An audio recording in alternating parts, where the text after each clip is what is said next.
Si Lauri Markkanen, nasa radar na rin ng Lakers ngayon after nilang ma-secure yung 2024 first round pick na base sa ibang executive, hahabulin ni Danny Ainge ang ginawa ni Sam Presti na nakabuo ng isang playoff contender team na galing sa mga draft picks.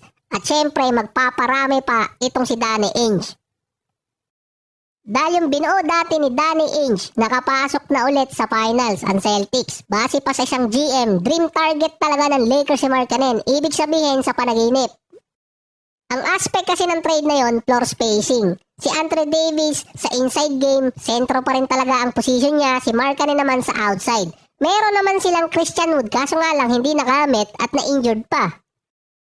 Ito kasi palaisipan dyan. Nakuha pa rin ng Lakers yung 2024, number 17 pick nila, pero ang tanong, anong value nun? Kung iba siguro ang pipiliin ng Lakers na picks pagdating ng draft at hindi si Bronny, mataas yung value. Pero kung si Bronny ang pipiliin nila doon na hindi din naman nila iti-trade, hindi rin alam ang magiging value nun. Depende din sa magiging selection talaga ng Lakers sa number 17.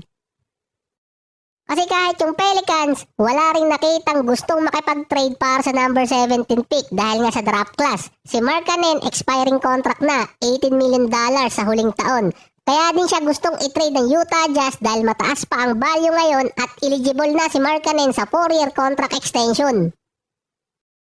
Kung makikipag-trade ang Lakers sa Jazz para kay Markkanen, hindi masyadong apektado yung lineup nila base sa contract ng player. Ang pwedeng ipalit doon either si Hachimura or si D'Angelo. Kaso nga lang si D'Lo magiging free agent kung magdi-decline siya. Pero kung gusto niya magpataas pa ng presyo, tanggapin muna ni D'Lo yung player option at saka mahasama sa trade. Sasamahan din naman kasi ng multiple first round at second round pick.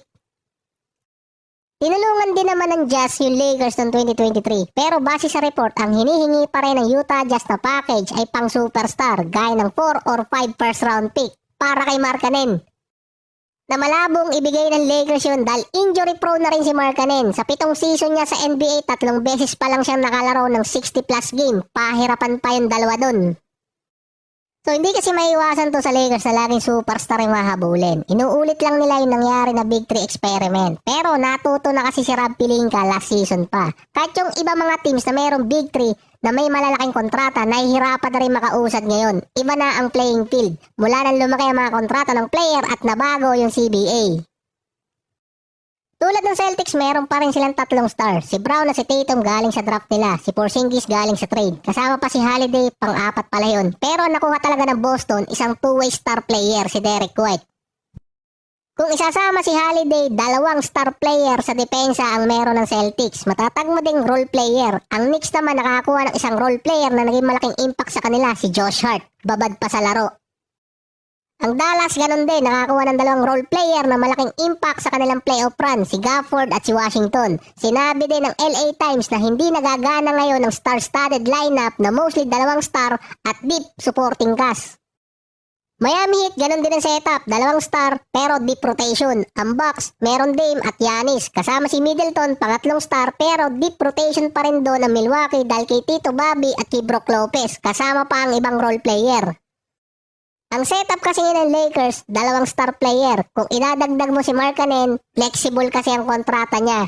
Ang hindi flexible doon yung hinihingi na kapalit niya, expiring contract pa. Pero pwede naman papirmahin ng extension si Markkanen after ng trade. Sinabi na rin ni Rob Pelinka na hindi sila kukuha ng another star player.